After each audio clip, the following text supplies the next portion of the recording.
Hi everybody, and welcome to Josiah is Right. So I have for you finally, after a not super long, but a few weeks of delay, my Comic-Con Collectibles video. So normally I do a recap of Comic-Con, so the week up to Comic-Con I do a series of videos. At least the year and a half I've had this channel, that's kind of what I've done. I've done a series, and then what I'll do is my recap, and then a week or so later my collecting video when I kind of get everything organized. This year, as last year I was really sick, this year unfortunately Judy, my wife, got really sick, so it was tough. We were only there on preview night and that was it. We were in Carlsbad at her sister's place. We stayed that night, Wednesday night. We were going to try to go, like Thursday we kind of gauged things. Judy went to the doctor. She had 103 temperature, so we decided to call it quits for the con. She was basically sick for the length of Comic-Con. When we got back home, we came back home that Thursday, and like through the weekend, pretty much by Monday was the first day she was okay. So, and then I got sick after that, so of course. But anyway, we're all healthy, and we're ready to finally share with you collecting video. So this is, it's kind of a cheat, and I'll explain why in a second, my top 10 Comic-Con exclusives from this year. To be fair, I only bought 10 things. I bought exactly 10 things. And the first three, so 10, 9, 8, 7, 10, 9, 8, whatever. Bad at math. Really, terribly bad. Those first three are kind of, sort of, jumbled together. But I will start with what I consider number 10. That's a 1, but number 10. That is this pin. So as you can see here, it is an Imperial Walker. So this pin, as the next couple will be pins, are all from Gentle Giant. We're getting some other stuff from Gentle Giant, which you'll see down the line, other than pins, and we just really like the pins. And so Judy's going to have a couple for her bag, actually probably this one, which is number 10. Number 9, this awesome little Porg. So each of these are convention exclusives. Like Gentle Giant, they sell them at like Celebration or something, I think, or some UK convention, but they not true Comic-Con exclusives anyway. So there's a couple other exclusives that we didn't get. These are the only two sort of this scale and of this size that we got, keeping on that trend of pins. And you can see here it is the Cantina set. So it's really cool because it folds open. I don't want to break the tape because it's sealed and I'm not sure what we're going to do with it. But it folds open so that it's like sort of like a figure pack of those. Now the proper number 7. So my math was bad on the last one. I might have even edited it out. So now on to number 7. Number 7 comes from Super 7. So, and it is the She-Ra Princess of Power 2-pack here. So this is a really cool set. I loved Hordak as a kid. She-Ra I don't think I had a figure of, but I really, really loved. I thought, as a kid I probably didn't realize it wasn't Skeletor. I just thought it was like new Skeletor, which he really was. But he is awesome. I love this action figure, the scale. I don't really collect the Masters of the Universe like this. I have a few. I have the prototype from a few years ago, the Super 7 did. But I saw this 2-pack. I love the art. It is just gorgeous. So just admiring that. And the back is just kind of more plain and simple. But gorgeous front with sort of that confrontation battle. It'll be great. Like sort of going along with right here, my other Super 7 packaged figures. I have a few of them that I can put up there. So that was number 7. Number 6, it is the Shane Black action figure. So this is the Rick Hawkins Predator figure. Now, it's not Shane Black's action figure officially, but it is. So there's a story behind it a little bit. I am a distant relative of Mr. Black. I've never met him. I'd love to as a creative person, but just as a fan of some of his work, particularly Iron Man 3. I really liked it because it was so different. I was at a talk with Kevin Feige through the Producers Guild, and he was just talking about how, what can we do for Iron Man 3 to make it different? Hire Shane Black to make like sort of a weird Christmas movie. And I was like, that's so perfect, that's what it is. The Mandarin thing aside, which I'd love to sort of dissect that, because Ben Kingsley just as the Mandarin would have been great. I mean, it worked as a twist, but anyway, that's all this is about whatsoever. So Shane Black is going to be directing and writing and the Predator, which is the Predator. And so this is an action figure to celebrate him. I'm pretty sure he's the first to die in the film, of the army guys that go out and, they're hunting drug dealers or something. And so Shane Black, his action figure, he was originally supposed to wear a red beret, but Shane decided not to do that, if you ever watch like behind the scenes stuff, because he thought it would be too bizarre for like a military guy to wear like a bright red cap in the jungle. And then he later said he regretted it because it was the one thing that made his guy distinct. Because think about it, this is just an army dude with a red cap. He's a character. Anyway, so Shane Black, Rick Hawkins. I'm happy to have it. I love NECA. I love what they do. There's more NECA to come, but glad to get this. Thanks to my friend Paul actually for getting it, because NECA, on the preview night when we went, they were accepting cash only. Judy was in NECA line, I was in Gentle Giants line, and I had cash on me, but she was in another line, and this would have cost more than what we ended up spending with that, so we can only get one fan, because it was a rather expensive item, as you'll see, that's further down this list. So Paul went the next day and got this for me, because again, we weren't unfortunately able to go back to the convention. So thank you to Paul for getting this. Number 5, the Metaluma Mutant. Now this one was way further down my list. Even as I sort of ranked this before I shot this was way further down. But just looking at the card back, I just loved it more, and I wish that I got the other ones.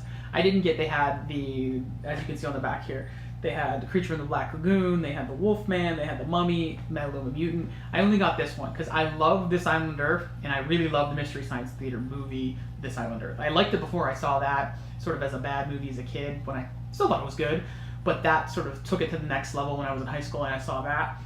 But I love this card back. It's just awesome. Got the big, crazy brain.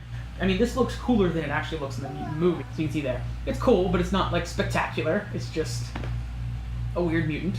But I'm happy to have it. I really, again, it kind of shifted up the scale a lot. It was like at number 10 and inched its way up, It was originally behind those pins even. Not all of them, at least it was behind the set for sure. But it's really grown on me, and it'll look really cool just in the package. And then maybe later I can get one to have it loose. Number 4, more from Super 7. So the Alien Hammerhead Tribute.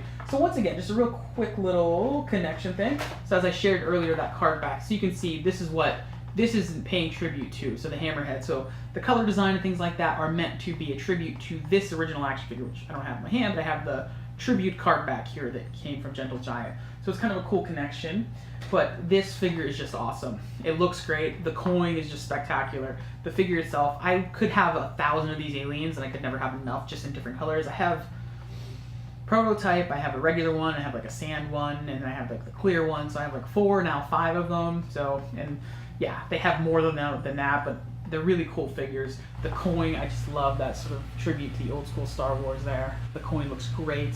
The alien itself looks really cool, as it always does with that sort of hammerhead art. You can see the art on the card back is just great. Super 7, the art on the card backs is really always kind of what sells it for me, as you can see this year. And then on the back, it's cool because it previews the next wave and what's going to be coming with Super 7 figures, so you kind of get those other guys and different versions. I love that you can get Ripley with Jonesy the cat. That's awesome. Number 3, the concept art Yoda bust. So this box is empty because he is already on my shelf with the other guys, and I will cut to that so you can see him next to Han Solo in Chewbacca, which really it's George Lucas and I think George Lucas's dog. So there's a story there. But anyway, this is great. I love these. This is my least favorite of the 3 in the series, just because it's small, but it's Yoda, so it makes sense, which is kind of stupid, the reason that I don't like it. And it's not that I don't like it, it's just I like the other 2 more.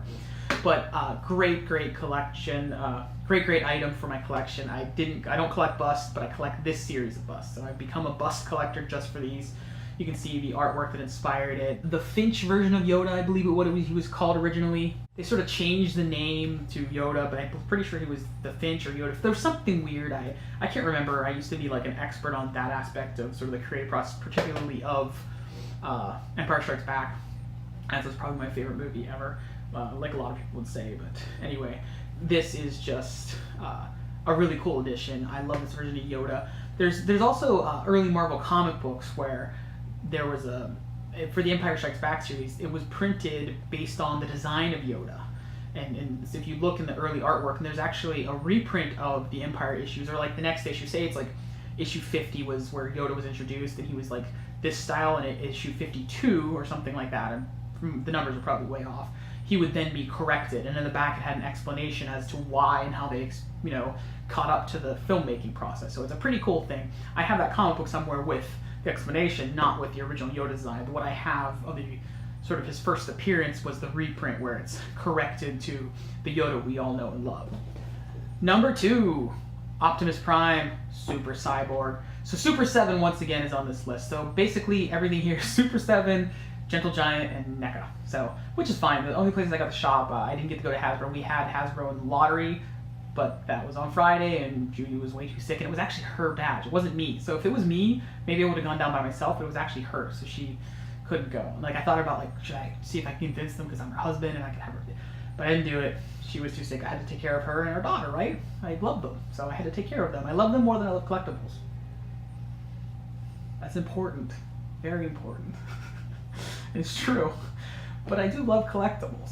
So as you can see here, this Optimus Prime, it is just gorgeous. You can see there, like, the matrix inside him, and it basically shows you how everything works. That's kind of what the box does here. It describes everything that's going on, and then it teases you with Megatron, which I cannot wait for. But it's just gorgeous in the box. It's a nice big figure. It's one of those things that I don't want to open it because it looks so cool, but I want to open it because it would just even look just as cool on the shelf. So I'm always torn, but it's great in the package, and maybe just display it like that. It's sort of that throwback package with the Japanese writing and stuff. It's a really cool figure, but again, number 2. And I think the list is pretty much shaking down, at least the top end of it here, the very top of what I predicted I would want, and from what I was able to get. So I'm happy about that. Okay, so I've now populated the area behind me. I just kind of was stacking everything. I started everything here, stacked everything over here, but I've kind of populated the behind me, sort of decorating for the reveal of number 1. So if you watch my list for the preview, it was the top 10 things I wanted to get. It was obvious what it is. I did get it. Judy went to this line, as I said, that was cash only, which we almost were afraid we couldn't get what we wanted because it was right at that mark. It was $125, worth every penny if you ask me. But it is this Teenage Mutant Ninja Turtles, the movie action figures, boxed set thing, and it looks like the VHS tape. It's amazing. It's huge. I need to get a copy of VHS tape again. The cool thing is it recreates all these pictures here that are from the box art of the film, but it does it with the action figures, so it's really cool, and it credits the people that made it, which is awesome to see. The credit to the actual people who made the figures, not just the filmmakers. And it's cool because I found some old school Ninja Turtle cards. You can see all 4 turtles, their weapons and everything, and some pizza in there. We didn't get that super crazy diorama set. That would have been like $250, and this is really what I wanted, just the figures, because I wouldn't know where to put the diorama set. But this is awesome. So those are my top 10 exclusives from Comic-Con 2018. It was a funky year. Judy was sick. Penny was awesome. We had a great time for the short time we were there. Hopefully next year we can have a regular Comic-Con. Penny can enjoy a lot more of the floor, as we all can. We get some more diverse collectibles from different shops. But I'm very happy with what we got. I got the top things on my list, and that is really cool. And again, even if I didn't, I got to spend it with Judy and Penny for a few hours at Comic-Con, which is always super fun. So thank you guys for watching. Be sure to like, subscribe, and comment, and I will see you at the next Comic-Con. Hopefully, right? See you there.